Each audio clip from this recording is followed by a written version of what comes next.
Bienvenido al podcast Curiosos Académicos, el lugar en donde las personas aprendemos a lo largo de la vida para mejorar nuestro contexto. Sea un curioso académico.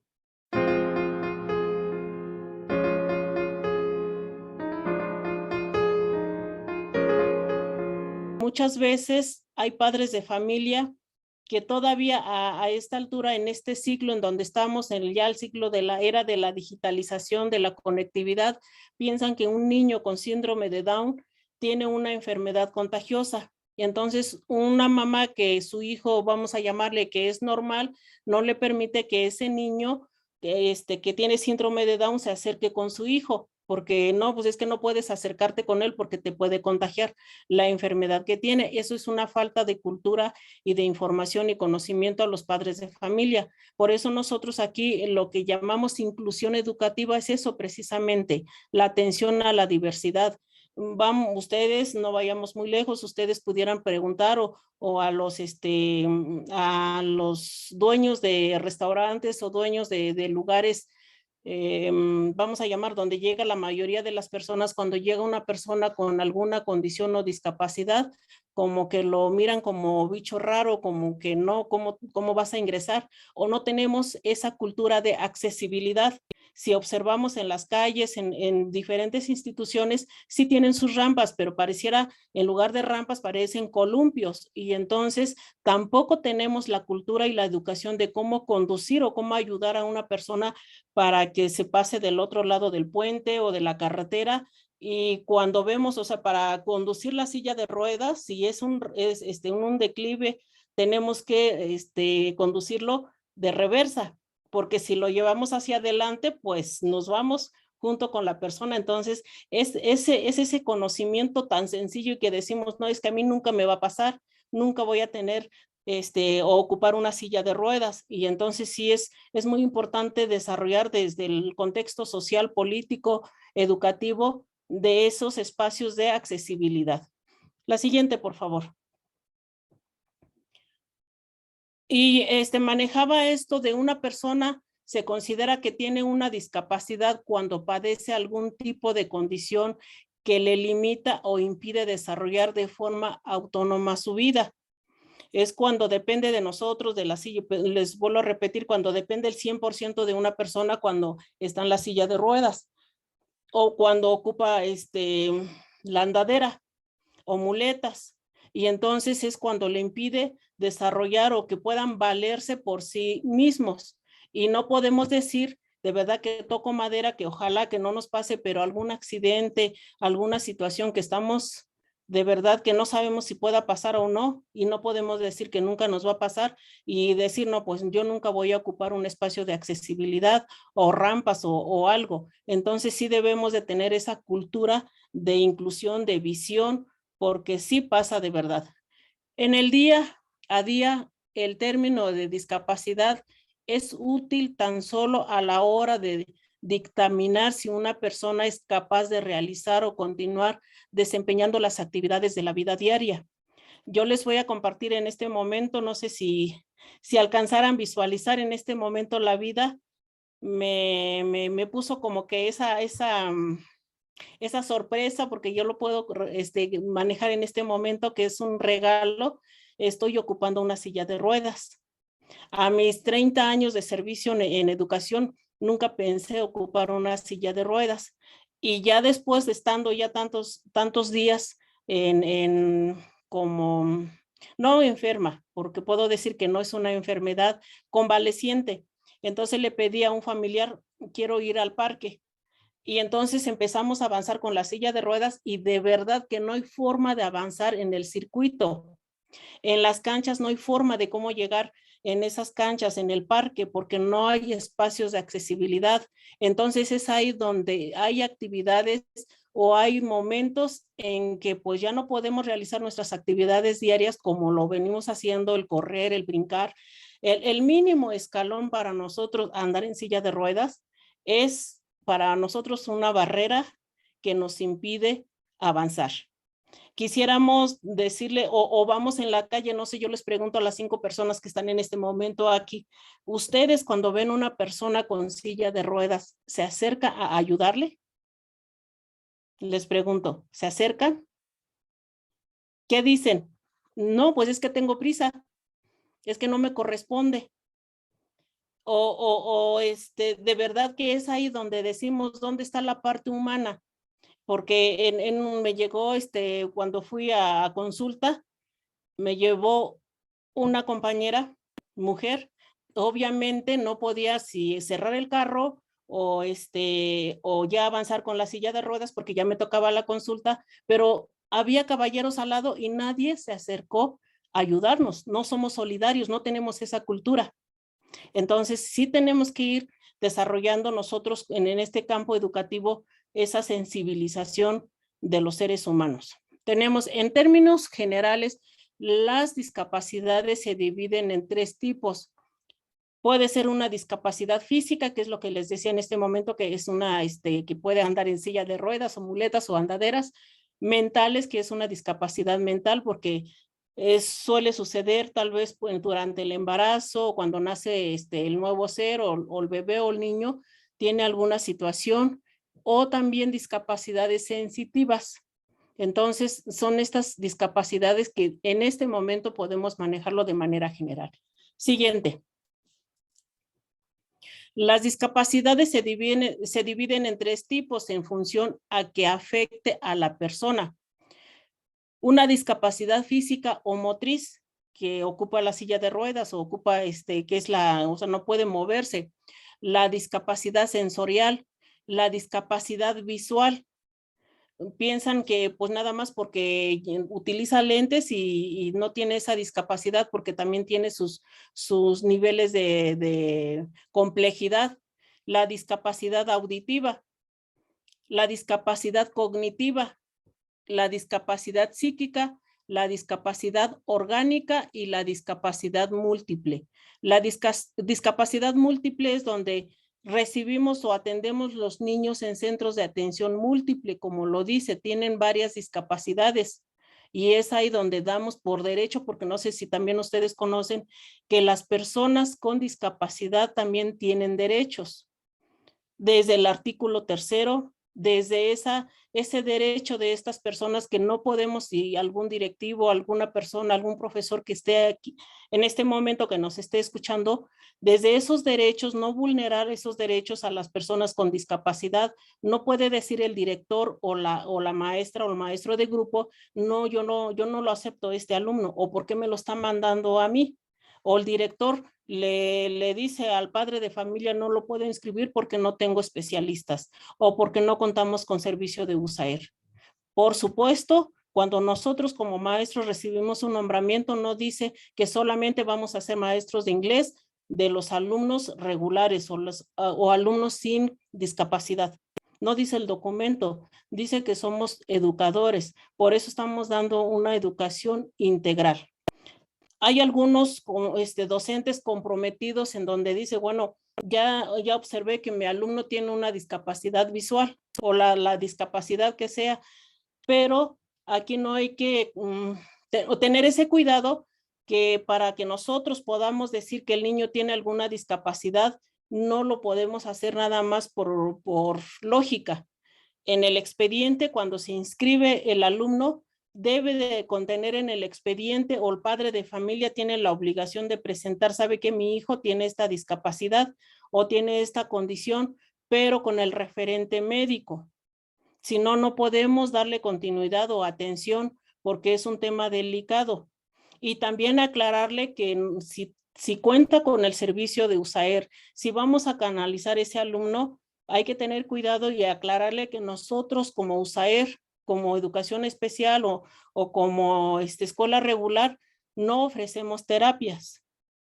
Estamos dando el servicio de atención en esta modalidad de orientación, acompañamiento, asesoría, pero el enfoque educativo, no es clínico, para que los papás no se queden así de, es que mi hijo no avanza, mi hijo no aprende. Bueno, aquí es donde viene el nivel de corresponsabilidad. Está bien, padre de familia, con base al artículo 3º, con base a los derechos de las personas con discapacidad, vamos a inscribir a su hijo, pero ¿a qué se compromete usted? Porque es un trabajo colaborativo, no nada más es llevar el alumno y ya olvidarse del niño. si es TDA, alguna condición, si es un niño con TDA, si ya está con medicamento, con base a la receta y ser muy específico para saber qué medicamento le están dando y qué cantidad, y que sea la cantidad, corroborar que sea la cantidad, porque muchas veces cuando el niño tiene TDA, para que no delata, el especialista le dice que una cuarta parte del medicamento, y dice, para que no delata y no me reporte el maestro, mejor le doy la pastilla completa. Y el niño pues en el grupo solamente está durmiendo o luego llega ya con vómito o alguna situación. Es un tema muy delicado. Entonces por eso hay que tener ese enfoque y esa responsabilidad, tener ese cuidado. Les comento, vamos a entender ya esta parte del enfoque humanista. Este niño con la condición o discapacidad que tenga es un ser humano, que siente, que escucha. Porque también hay padres de familia, por ejemplo, en centros de atención múltiple, cuando vemos a los niños que están en secundaria, porque el centro de atención múltiple atiende de educación inicial, preescolar, primaria, secundaria y CAM laboral.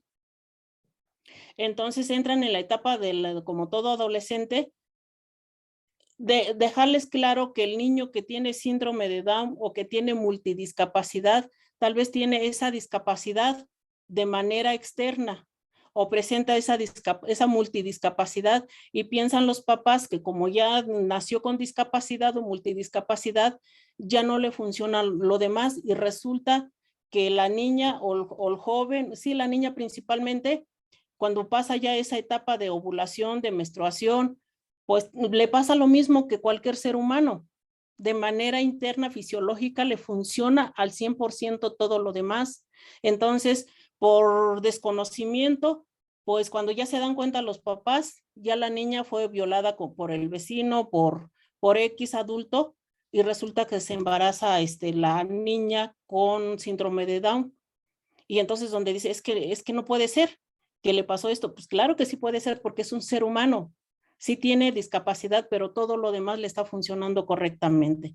Entonces, tener también ese cuidado y esa asesoría, esa información con los padres de familia. Continuamos, por favor. Tenemos aquí con esta diapositiva en donde nos están presentando que la educación especial, nosotros ya les comentaba hace un momento, nosotros como educación especial contamos con los servicios de USAER y CAM, ofreciendo orientación, acompañamiento y asesoría a los docentes, directores y padres de familia de educación básica, realizando un trabajo colaborativo. Esto es muy importante, es un trabajo colaborativo. Nosotros, no porque cuenten con el servicio de USAER y digan llévese los alumnos de USAER, o son los alumnos que siempre los sacan del grupo. No, es un trabajo colaborativo, por eso se llama educación inclusiva. Esto con la finalidad de minimizar y eliminar las barreras de aprendizaje y participación, que ahora le llamamos VAP.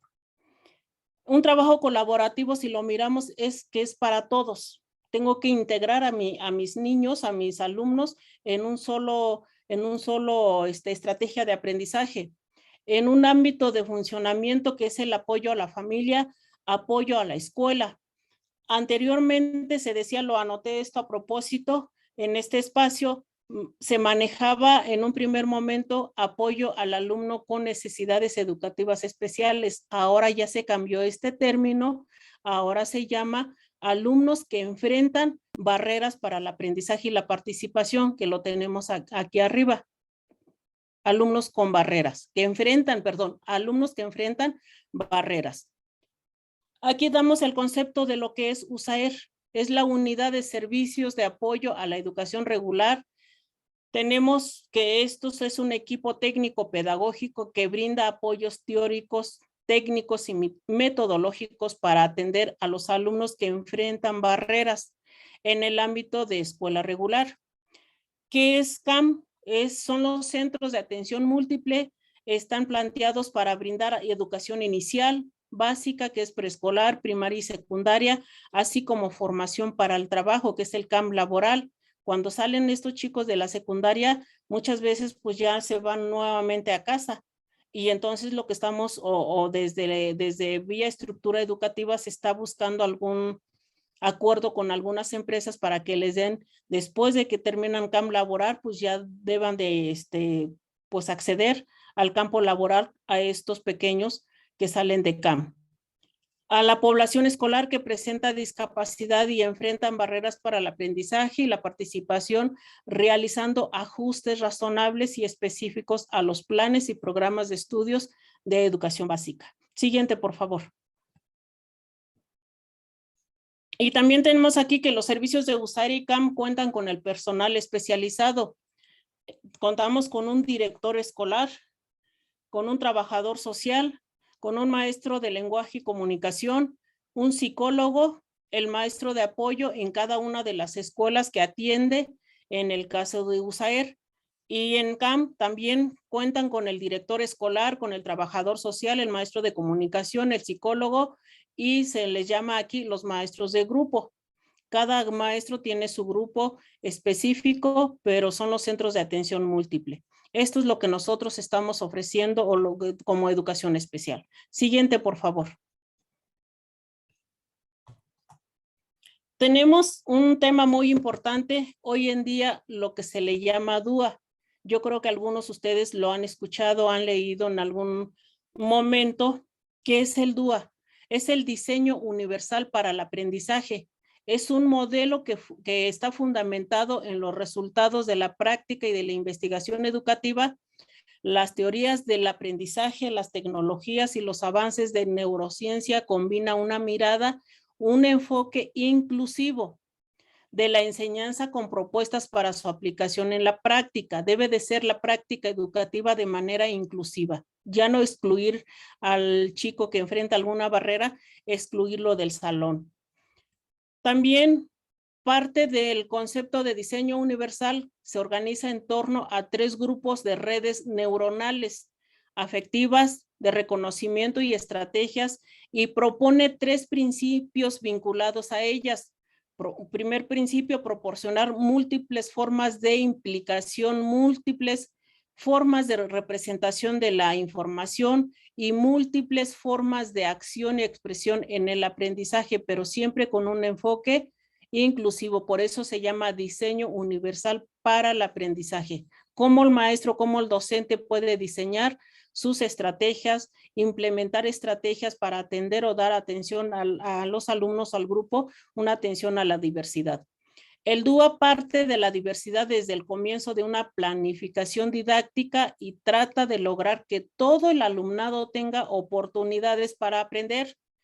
Facilita a los docentes un marco para enriquecer y flexibilizar el diseño del currículum, reducir las posibles barreras y proporcionar oportunidades de aprendizaje a todos los estudiantes. Es a todos, a todo el alumnado, de manera integral. No puedo decir el alumno, también les comentaba que nosotros, así como atendemos alumnos que enfrentan barreras, también atendemos a alumnos con aptitudes sobresalientes. Estos alumnos con aptitudes sobresalientes pueden tener un talento específico que puede ser, tener el talento en música, en danza, en pintura, en natación. Es cuestión nada más de destacar esta parte y fortalecer, ir fortaleciendo. El DUA tiene como objetivo la superación de todo tipo de barreras en el contexto educativo, creando contenidos universales. Siguiente, por favor.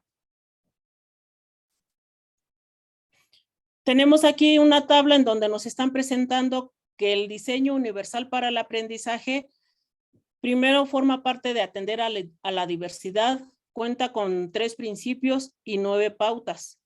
Y cada una de estas pues ya tiene el por qué, el qué se va a trabajar y cómo se debe de trabajar, tener una representación, acción y expresión, tiene todo su desarrollo, todo su proceso, y esto lo pueden trabajar desde escuela regular, obviamente desde con el asesor metodológico, porque cada zona escolar, cada nivel educativo cuenta con un supervisor, un auxiliar y el asesor metodológico. Los asesores metodológicos trabajan directamente en todo esto, lo del diseño universal, la planeación, cómo ellos planifican, cómo hacen esos ajustes desde la metodología, desde la evaluación, para que todos los alumnos puedan pues tener ese nivel de logro de aprendizaje con base en lo que nos están pidiendo en los planes y programas de estudios, que logren los aprendizajes esperados los alumnos. Es para todos la educación. Siguiente, por favor. Aquí tenemos que es importante también la planificación diversificada, porque los alumnos son diversos, aprenden de diferente manera. Entonces, la planeación diversificada es aquella programación que es elaborada desde un comienzo para responder a la diversidad de estudiantes presentes en el aula y se realiza de manera colaborativa. Con base a un diagnóstico, al inicio del ciclo escolar se realiza un diagnóstico y debemos de tener esa planificación diversificada, pero debe de responder las actividades que yo implemente, debe de responder a la diversidad de mis alumnos, porque sé que mis alumnos aprenden de diferente manera, diferentes estilos de aprendizaje tiene el grupo. También significa romper en el contexto tradicional en que la totalidad de estudiantes hacen las mismas tareas de la misma forma, con los mismos materiales. La cuestión central es organizar las situaciones de enseñanza de forma que sea posible personalizar las experiencias de aprendizajes comunes, es decir, lograr el mayor grado posible de interacción y participación de todo el estudiantado, sin perder de vista las necesidades concretas individuales. Les vuelvo a repetir, cuando realizamos en un primer momento el diagnóstico correspondiente y de verdad que sabemos cómo nuestro grupo está integrado, nos va a facilitar mucho cuando realizamos realmente la planificación diversificada. No podemos hacer una sola planeación, no podemos hacer un solo examen para todo el grupo porque tenemos los alumnos que enfrentan barreras para el aprendizaje y cómo atender a ellos. Siguiente, por favor. Pues tenemos aquí esta pequeña lámina en donde estamos manejando lo que son las características del establecimiento, características de los alumnos y clima del aula. También tenemos las metas de aprendizaje, tenemos un plan de clases y la conclusión, pero toda una planificación diversificada aprende de diferente forma. Casi les aseguro que la mayoría de nosotros cuando pasamos en la primaria o preescolar nos decían hay que dibujar o hay que aprendernos las tablas de multiplicación, lo hacíamos de diferente manera. Ahora nuestros hijos también aprenden de diferente manera. Entonces es entender esa parte que todo ser humano es diferente, aprende de diferente manera y no puedo etiquetar, no puedo decir este alumno lo etiqueto porque no cumple, porque no trae la tarea, pero no es porque el niño no quiera, es porque mamá o papá no le dio tiempo de comprar el material que pidieron. Y entonces por no traer material, lo excluimos del salón y se va a la dirección. Y entonces es lo que hay que tener cuidado, y más en este tiempo de pandemia. En este tiempo que estamos trabajando mucho el tema de resiliencia, de duelo, y es trabajar y entender en esa formación integral estamos atendiendo bajo nuestra responsabilidad están los alumnos que son seres humanos, no son objetos. Y que pensemos que ese niño, que ese alumno que está inquieto, que le duele, que no trae, que falta y esto, algo está pasando con él. Hay que acercarnos, platicar con los padres de familia, preguntar antes de asignar una calificación reprobatoria o una baja calificación, saber qué está pasando, qué en su contexto, porque en diferentes contextos, en lo familiar, en lo social, en lo económico y más en el tema de la pandemia, pues creo que nos está afectando a todos en el cuestión del tema de salud, pero como consecuencia afecta lo educativo y obviamente lo económico. Entonces, tener esa sensibilidad, esa parte humana, no perderla. ¿Quieres participar como ponente en nuestro podcast? Visita educomplexus.com para más información. Recuerda unirte a nuestra comunidad de aprendizaje @curiososacadémicos en Facebook y Telegram. Educomplexus, tu guía de aprendizaje.